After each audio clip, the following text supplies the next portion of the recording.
नमस्कार। कोविड-19 का खौफ और खतरा, दोनों चीजें इतनी ज्यादा हो गई हैं और साथ में जो खबर आ गई है कोविड-19 हवा में है, उसके चलते मैंने अब घर के अंदर भी मास्क पहनना शुरू कर दिया है। उसके चलते दफ्तर के सेफ एनवायरनमेंट में, जहां पर खिड़कियां दरवाजे खुले रहते हैं, मैं वहां भी मास्क पहन रहा हूं। ये इस तरह का शोर और इस तरह का हंगामा आपने लगभग आप रोज टेलीविजन चैनलों के ऊपर सुनते हैं। हर टेलीविजन चैनल में एंकर आने से पहले पता नहीं ड्रम बजाते हैं, ढोलकी बजाते हैं, कुछ तो बजाते हैं। वो बजता है, बड़े जोर जोर से बजता है और उसके जोर जोर से बजने के बाद इस तरीके से स्क्रिप्ट आपके सामने पेश की जाती है कि आप बीमारी आपको लगे या न लगे, कोविड-19 का इन्फेक्शन आपको हो या न हो, लेकिन खौफ से आपका दिल जरूर बैठ जाएगा।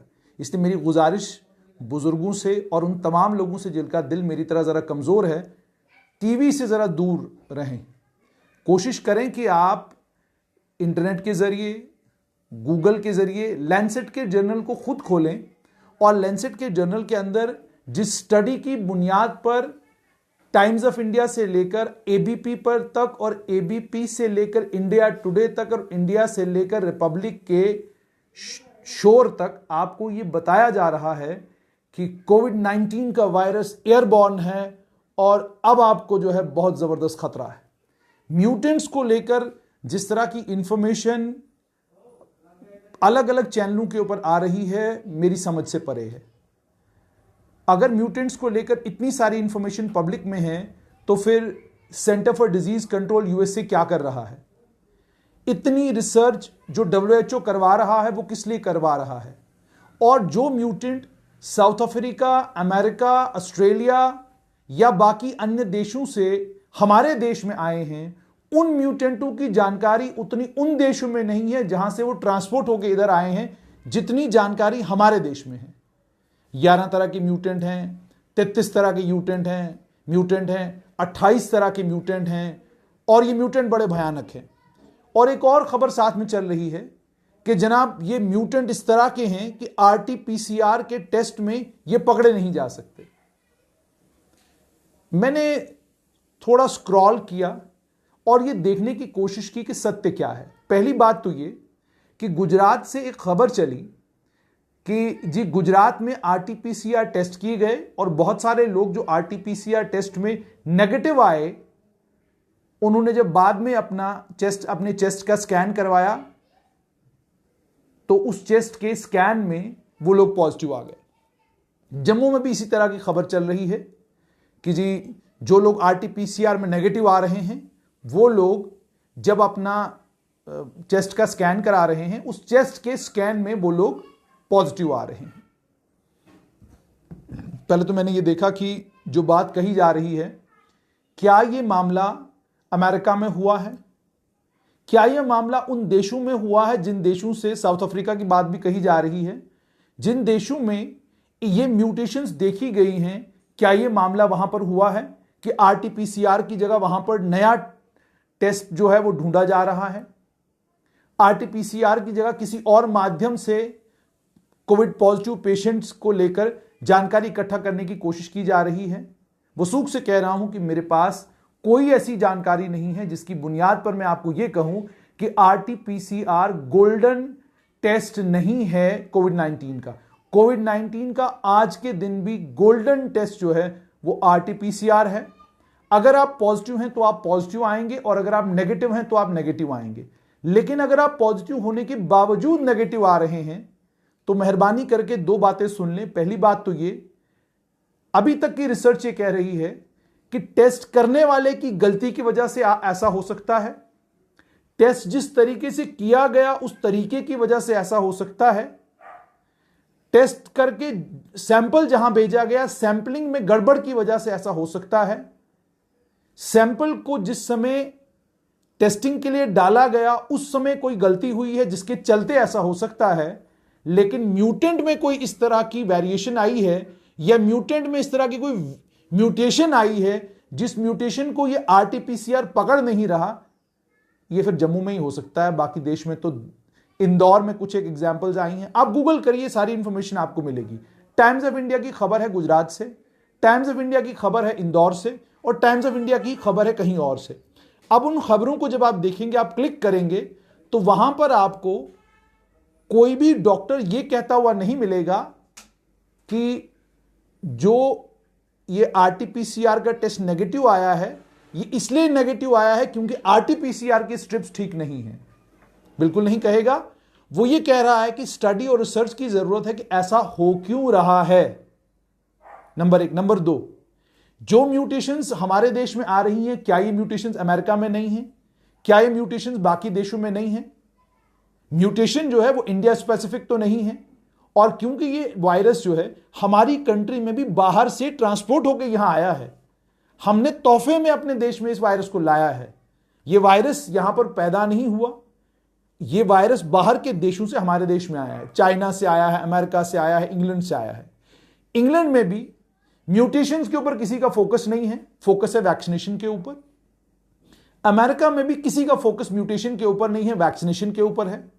वर्ल्ड की किसी भी कंट्री में किसी का फोकस म्यूटेशन पर नहीं, बल्कि फोकस है, क्योंकि मुझे और आपको साइंटिफिक रिसर्च से कोई लेना देना नहीं। मेरा और आपका लेना देना है कि मेरी जान किस तरीके से बच सकती है। आप जब हॉस्पिटल जाते हैं, हॉस्पिटल पहुंचने के बाद आप डॉक्टर साहब से ये नहीं पूछते कि जो इंजेक्शन आपने मुझे लगाया है, इस इंजेक्शन में कौन कौन सा आपने सॉल्ट यूज किया है। आप ये कहते हैं मुझे ये इंजेक्शन लगवाइए ताकि मेरी जान बच जाए। आप वहां पर उस वक्त जब जान के ऊपर बनाती है, तो हम डॉक्टर के साथ उस वक्त इस बात पर बहस नहीं कर रहे होते हैं कि जनाब इस इंजेक्शन के साइड इफेक्ट मैंने गूगल में पढ़े हैं और ये साइड इफेक्ट है, इसलिए मैं ये इंजेक्शन नहीं लगवाऊंगा। ऐसा बिल्कुल नहीं है। इसलिए हमारा फोकस वैक्सीनेशन के ऊपर होना चाहिए। अब आता हूं मैं अहम खबर की ओर, वो ये है कि कोविड-19 SARS-CoV-2 एयरबॉर्न है। ये आया कहां से? सबसे पहली बात तो ये कहा जा रहा है कि रिसर्च पेपर पब्लिश हुआ है, जिसकी बुनियाद, जिस रिसर्च पेपर में ये कहा गया है कि SARS-CoV-2 एयरबॉर्न है। रिसर्च पेपर पब्लिश नहीं हुआ है। लैंसेट के जर्नल में एक अलग अलग लोग स्टडीज करते हैं। आपने स्टडी की, रिसर्च स्टडी के बाद उस रिसर्च स्टडी को डॉक्टर्स पढ़ते हैं, रिसर्चर पढ़ते हैं, वायरोलॉजिस्ट पढ़ते हैं, एपिडेमोलॉजिस्ट पढ़ते हैं। उस रिसर्च स्टडी को पढ़ने के बाद वो कुछ निष्कर्ष निकालते हैं, जिसको हम कंक्लूजन कहते हैं। हालांकि ये आपके लिए इंपॉर्टेंट नहीं है। आपके लिए आज भी इंपॉर्टेंट क्या है? मास्क पहनना, सोशल डिस्टेंसिंग करना, हाथ सैनिटाइज करना और वैक्सीनेशन कराना। वैक्सीनेशन कराना, कान खोलकर ध्यान से सुनिएगा, वैक्सीनेशन कराना आपके लिए इंपॉर्टेंट है। वैक्सीनेशन कराने के अलावा आपके पास दूसरा कोई चारा नहीं है। लेकिन चूंकि ये चीज मीडिया में है, इसका शोर बहुत है, और कुछ मैंने देखा कि जम्मू कश्मीर में भी कुछ डॉक्टर्स के साथ जो बातचीत हो रही थी, उस बातचीत में डॉक्टर्स भी कह रहे थे कि जी ये एयरबॉर्न है, हवा में है, हमने इसको रोकना है। कहां है एयरबॉर्न? जिस पेपर की बात की जा रही है वो पेपर बिल्कुल मेरे हाथ में है। ये है पेपर, लैंसेट में पब्लिश हुआ है, और इसमें कहा गया है 10 scientific reasons in support of airborne transmission of SARS-CoV-2। इसमें बेसिकली इन्होंने ये कहा है कि हैनिगन और उनके कलीग्स ने एक सिस्टमैटिक रिव्यू किया, जिसको WHO ने फंड किया था। मार्च 2021 में ये प्री प्रिंट में है, और इस प्री प्रिंट में होने के बाद इसमें कहा क्या गया है? The lack of recoverable viral culture samples of SARS-CoV-2 prevents firm conclusion to be drawn about airborne transmission. जिस स्टडी को लेकर बात की जा रही है, उस स्टडी में साफ तौर पर यह कहा गया है कि हमारे पास वायरल कल्चर सैंपल SARS-CoV-2 के नहीं हैं, जिसकी बुनियाद पर हम फर्मली, सख्ती के साथ यह बात कहें कि SARS-CoV-2 एयरबॉर्न है। एयरबॉर्न का मतलब क्या है? कि हवा में वायरस है। अब कौन सी हवा में वायरस है? क्या गार्डन में मैं खड़ा हूं वहां वायरस है? क्या मैं अपने घर के टेरेस पे खड़ा हूं वहां वायरस है? मैं छत पे चढ़ा थोड़ा सांस लेने के लिए, हवा लेने के लिए, क्या वहां वायरस है? अगर इसी स्टडी की मैं बात करूं तो कोई फर्म एविडेंस इसको लेकर नहीं है, लेकिन एहतियात बरतने की बात हर एक करता है। वही इस पेपर में भी बात की गई है। ये कहते हैं, और कहते कौन है ये भी मैं आपको बताऊं। इसमें त्रिशा ग्रीनहेल्ज हैं, जोस जिमिनीज हैं, किम्बरली फ्रेथर हैं, ज़ाइनब तोफिकी हैं, डेविड फिशमैन हैं, रॉबर्ट स्कूली हैं। अच्छा, इसमें इन्होंने बेसिकली कहा क्या है, मैंने ये 10 के 10 चीजें पढ़ी। पहली बात इन्होंने यहां कही सुपर स्प्रेडिंग इवेंट्स के बारे में। सुपर स्प्रेडिंग इवेंट्स से इनका मतलब था कि जिसकी वजह से जो पेंडेमिक ड्राइवर्स जिनको कहते हैं, यानी बीमारी को फैलाने का जो काम इवेंट्स कर सकती हैं, जिसमें इन्फेक्शन बहुत ज्यादा लोगों में हो सकता है। कौन से हैं? Detailed analysis of human behaviour और इंटरेक्शंस का, कि इंसान किस तरीके से बिहेव करता है, कैसे इंटरेक्ट करता है, उसका डिटेल्ड एनालिसिस किया गया। रूम साइज देखे गए, उसके बाद वेंटिलेशन और क्वायर कंसर्ट्स हुए। एक रिसर्च जो है वो लैंसेट में ही पब्लिश हुई है। उस रिसर्च के मुताबिक एक क्वायर सर्विस में जो लोग लगे हुए थे और उसके बाद जो उस क्वायर सर्विस को अटेंड कर रहे थे, उन लोगों के की सैंपलिंग करवाई गई। उस सैंपलिंग के बीच में भी निकल कर यह आया कि अगर अंदर कमरे में 300 लोग थे तो 300 में से 30 लोग पॉजिटिव थे। फिर उस सैंपलिंग के जरिए मालूम करने की कोशिश की गई कि 300 के 300 पॉजिटिव क्यों नहीं हुए, अगर वायरस जो है वो एयरबॉर्न था। और उसके अलावा अगर आप गूगल पर जाएंगे, आपको guardian, New York times, Washington post, Atlantic और बड़े प्रसिद्ध जर्नल्स हैं, अखबार हैं, जिन अखबारों की खबरें आपको मिलेंगी। 2 नाई थे, दोनों नाइयों ने मास्क पहने हुए थे और दोनों पॉजिटिव थे। उन्होंने 300 लोगों के बाल काटे। 300 लोगों के बाल काटने के बाद इन 2 नाइयों के भी टेस्ट हुए, ये पॉजिटिव आ गए, और 300 लोगों के भी सैंपलिंग की गई, 300 में से एक भी पॉजिटिव नहीं था। इसको ध्यान से सुनिएगा। और उसके बाद आगे थोड़ा चलते हैं। स्लॉटर हाउसेस की बात की गई, क्रूज शिप्स की बात की गई, केयर होम्स की बात की गई, करेक्शनल फैसिलिटीज की बात की गई, लॉन्ग रेंज ट्रांसमिशन और ओवर डिस्पर्शन की बात की गई। यह भी कहा गया कि अगर SARS-CoV-2 एयरबॉर्न होता तो उसको लेकर यह कहा गया कि इन इवेंट्स में, ये जितने भी इवेंट्स हैं, चाहे क्वायर सर्विस यानी जहां बहुत सारे लोग इकट्ठे हैं, आपको ऑलरेडी मालूम होगा कि लगातार सरकार भी ये कहती रही है और हम भी ये लगातार कहते रहे हैं कि अगर एक कमरे में 50 लोग हैं और उसमें से 4 भी पॉजिटिव हैं और उसके बाद बिना मास्क के लोग वहां पर हैं, तो यकीन मानिए कि गंभीर मामला हो सकता है। एक भी आदमी को अगर बुखार है और वो खांस रहा है, वो छींक रहा है, एसिम्टोमेटिक भी है, तब भी हम बार बार ये कहते हैं कि जनाब जो कांटेक्ट में लोग आएंगे वो पॉजिटिव जरूर होंगे। उसके बाद ये इस स्टडी की बात नहीं, इससे पहले भी जो स्टडीज हुई उसमें भी ये कहा गया है कि अगर आप एक कोविड केयर सेंटर में हैं जहां पर कोविड पॉजिटिव पेशेंट्स को रखा गया है, HDUs में, ICU में, हॉस्पिटल के उन वार्ड्स में जिन वार्ड्स में 50-60 कोविड पॉजिटिव पेशेंट हैं, वहां पर भी, आज की बात नहीं है, पुरानी स्टडीज भी ये कहती हैं, वहां भी वायरस एयरबॉर्न होता है और वायरस के एयरबॉर्न होने के आसार वहां पर मिले हैं। इसीलिए जब आप डॉक्टर्स ICU में जाते हैं, HDU में जाते हैं, तो वो PPE किट पहनकर जाते हैं। मैं और आप PPE किट पहनकर HDU वार्ड में क्यों घुसते हैं? PPE किट पहनने का मतलब ही यही है, वहां संभावना यह है कि वायरस एयरबॉर्न होगा। दूसरा, लॉन्ग रेंज ट्रांसमिशन को लेकर इन्होंने यहां पर बात की है कि क्वारंटीन हॉस्टल है। क्वारंटीन हॉस्टल का मतलब यह हो गया कि आप एक हॉस्टल में क्वारंटीन हैं और आप कोविड पॉजिटिव हैं। इन्होंने ये कहा, it was possible to prove long range transmission only in complete absence of community transmission. ये पॉसिबल तब है कि आप ये कहें कि एक क्वारंटीन सेंटर के बगल में आपका घर है और आप भी पॉजिटिव हो गए उन लोगों के कारण जो क्वारंटीन सेंटर में हैं। इसको तब तक साबित नहीं किया जा सकता जब तक आप ये साबित न करें कि जो लोग उस क्वारंटीन सेंटर के सामने वाले घर में रहते थे वो दाएं बाएं कहीं जाकर इसको कोविड पॉजिटिव नहीं हुए हैं। ये स्टडी में कहा गया है। थर्ड, एसिम्टोमेटिक और प्री सिम्टोमेटिक ट्रांसमिशन की बात कही गई है कि जो लोग खांस नहीं रहे, जो लोग छींक नहीं रहे, ठीक है, इसके बारे में भी कहा गया है। डायरेक्ट मेजरमेंट ये बताते हैं कि स्पीकिंग, जब आप बोलते हैं तो एरोसोल पार्टिकल्स जो हैं वो पैदा होते हैं और बड़े बड़े ड्रॉपलेट्स भी बाहर आते हैं मुंह से। इन ड्रॉपलेट्स के कारण भी इंफेक्शन हो सकता है। उसके बाद nosocomial infections have been documented in health care organisation where there have been strict contact and droplet precautions and use of personal protective equipment design to protect against droplet but not aerosol exposure. साफ तौर पर मैंने ये कहा, फिर ये वही बात कह रहे हैं, एरोसोल एक्सपोजर की बात कर रहे हैं।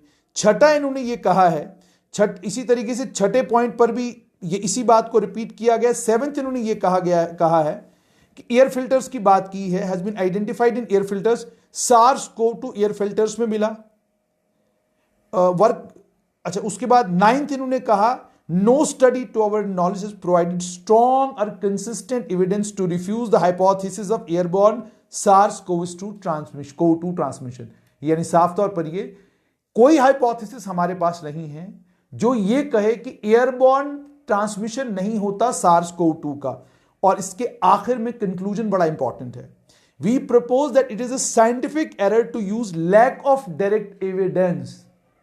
इस पेपर में भी साफ तौर पर यह कहा गया है हमारे पास कोई डायरेक्ट एविडेंस नहीं है कि SARS-CoV-2 एयर सैंपल्स में है, हमारे पास कोई एविडेंस नहीं है एयरबॉर्न ट्रांसमिशन का। ठीक है। अच्छा, उसके बाद ये दूसरी तरफ से ये कहते हैं कि हालांकि हमारे पास क्वालिटी और स्ट्रेंथ जो ओवरऑल एविडेंस की है उसकी बुनियाद पर हमें ये कहना चाहिए कि एयरबॉर्न ट्रांसमिशन भी पॉसिबल है। There is consistent strong evidence that SARS-CoV-2 spreads by airborne transmission. Consistent है और स्ट्रॉन्ग एविडेंस है कि SARS-CoV-2 एयरबॉर्न है। लेकिन जैसे मैंने आपको पहले ही कहा कि SARS-CoV-2 कहां एयरबॉर्न है, इसको लेकर ऑलरेडी बहुत सारी जानकारी जो है वो लोगों के बीच में है। साफ तौर पर इसका ये मतलब है, अगर कोविड पॉजिटिव पेशेंट आपके आसपास है, आपको मास्क पहनना है, आपको मास्क पहनकर रहना है। अगर आप हाई डेंसिटी यूनिट में जाते हैं, पीपी किट के बगैर आपको चारा नहीं। आप ऐसी लोकेशंस पर जाते हैं जहां बहुत भीड़ भाड़ है, उस भीड़ भाड़ के बीच में भी SARS-CoV-2 की ट्रांसमिशन हो सकती है। लेकिन अब इसका कतई ये मतलब नहीं है कि इस पेपर में कहीं पर यह कहा गया है कि जनाब अब अगर आप सड़क के किनारे पर खड़े हैं तो COVID-2 आपको अगर पकड़ लेगा। अभी भी गोल्डन रूल वही है, SARS-CoV-2 आपसे मुलाकात करने तब आएगा जब आप किसी ऐसे शख्स से मिलेंगे जो SARS-CoV पॉजिटिव है। आप उन जगहों पर जाएंगे जहां SARS-CoV पॉजिटिव SARS-CoV-2 के पेशेंट्स को रखा गया है। आप आईसीयू के अंदर विजिट करेंगे तो वहां पर इंफेक्शन आपसे मुलाकात करने आएगा। आप ऐसी जगहों पर जाएंगे जहां पर SARS-CoV-2 पॉजिटिव पेशेंट्स हैं। आप किसी ऐसे शख्स से मुलाकात करेंगे जो ऑलरेडी पॉजिटिव है। और हर जितनी भी सेटिंग्स में आप जाएंगे, हर सेटिंग में मास्क आपके लिए अनिवार्य है। अगर आप मास्क मैंडेटोरली पहनते हैं तो आप यूं समझ लीजिए कि आपने आधे से ज्यादा SARS-CoV-2 की लड़ाई जीत ली है। लेकिन अगर आप मास्क नहीं पहनते और ये कहते हैं कि जी क्या है कोविड-19, कुछ नहीं होता, ये सब ऐसे ही है, तो फिर कहीं पे भी SARS-CoV-19 आपसे मुलाकात करने आ जाएगा। और मुलाकात के बाद जो है, मुलाकात के बाद दो तरीके हैं। अगर तो आप कोमॉर्बिड हैं तो आप अस्पताल का चक्कर लगाकर आएंगे। अगर आप कोमॉर्बिड हैं और बहुत ज्यादा इंफेक्शन हो गया तो फिर अस्पताल का चक्कर लगाने के बाद आपको आईसीयू का चक्कर भी लगाना पड़ सकता है। इसलिए बेहतर यह है कि मास्क पहनकर रखें, वैक्सीनेशन करवाएं। और बहुत सारे लोग वैक्सीनेशन को लेकर भी बहुत सारी कहानियां कह रहे हैं। आप मेहरबानी करके SARS-CoV-2 के म्यूटेंटों की जानकारी लेने की आपको कोई जरूरत नहीं। ये रिसर्चर्स का काम है, ये डॉक्टर्स का काम है, ये वायरोलॉजिस्टों का सरदर्द है, ये उन्हीं को मुबारक। इस पर बोटैनिस्टों को सोचना है, इस पर रिसर्चर्स को सोचना है, ये आपका मेरा काम नहीं है। और आपको इस चीज की भी चिंता करने की जरूरत नहीं है कि डिटेक्ट होता है कि नहीं होता है। आपको चिंता करनी है कि आप वैक्सीनेट करवाएंगे कि नहीं करवाएंगे। मेहरबानी करके वैक्सीनेट करवाइए। आज मुझे अभी खबर मिली है, मेरे अपने इलाके डोडा में लोग शर्मा रहे हैं वैक्सीनेशन से। शर्माइए, शर्माइए, अच्छा खासा शर्माइएगा, बहुत ज्यादा शर्माइएगा, जितना ज्यादा शर्मा सकते हैं शर्माइएगा। कल जब परेशानी होगी तो तब जाकर आपको यह समझ में आएगा कि वैक्सीनेशन एकमात्र तरीका है कि आपकी बॉडी की इम्यूनिटी बढ़ेगी और आप कम से कम इस वायरस के साथ लड़ाई लड़ सकते हैं। इस वायरस के इन्फेक्शन का इलाज अभी तक नहीं आया है। जो वैक्सीनेशन है वो आपकी बॉडी की इम्यूनिटी इतनी बढ़ाता है कि वायरस अगर आपकी बॉडी पर हमला करेगा भी तो तो इम्यूनिटी जो है वो वायरस को भगाने में मददगार साबित होगी। मेहरबानी करके स्टडीज के ऊपर फोकस ना करें, टेलीविजन चैनलों के धाम धड़ाम में ना पड़े। उनको धाम धड़ाम करना है और धाम धड़ाम से ही उनका काम चलता है, ठीक है। और पिछले दिनों आपने ये भी देखा होगा कि अलग अलग टेलीविजन चैनल्स पर सत्य कितना ज्यादा कहा गया, कितनी मात्रा में कहा गया। तो जब आप जानते हैं कि धड़ाम धड़ाम के बीच में सच कितना बोला जा रहा है, मेहरबानी करके आप स्टडीज को छोड़िए, आप तमाम चीजों को छोड़िए, आप 3 चीजों पर फोकस करिए। मास्क पहनिए, हाथ सैनिटाइज करिए, बुजुर्गों को वैक्सीनेट करवाइए। अगर आपकी उम्र 45 साल से ऊपर है, मेहरबानी करके वैक्सीनेशन साइट पर जाइए, वैक्सीन लगवाइए, अपनी जान बचाइए। बहुत सारे लोग कल नाराज हो रहे थे कि जी आपने ट्रांसपोर्टर्स की बात नहीं की। हम हर एक की बात करेंगे अगर हमने किसी के मुंह से यह सुना होता कि वैक्सीनेशन जरूरी है, ड्राइवर्स की वैक्सीनेशन जरूरी है, बुजुर्ग कंडक्टरों की वैक्सीनेशन जरूरी है, हमारे बुजुर्ग ट्रांसपोर्टर्स की वैक्सीनेशन जरूरी है, हर शख्स की वैक्सीनेशन जरूरी है। वैक्सीन लगवाइए, जान बचाइए। स्टडीज का जहां तक ताल्लुक है, मैंने आपके सामने पूरा वो पेपर रखा है, वो स्टडी नहीं है, पेपर है। उस पेपर की तमाम डिटेल्स मैंने आपके साथ शेयर की हैं और गुजारिश आपसे सिर्फ यही, एयरबॉर्न कहां पर है मैंने आपको बताया। आप अगर पार्क में जाते हैं, आप अगर आइसोलेटेड जगहों पर हैं तो घबराएं नहीं, वहां आपसे SARS-CoV-2 मुलाकात करने नहीं आएगा। यह मुलाकात वहीं करेगा जहां SARS-CoV-2 पॉजिटिव पेशेंट्स होंगे। बहुत बहुत शुक्रिया हमारे साथ जुड़ने के लिए।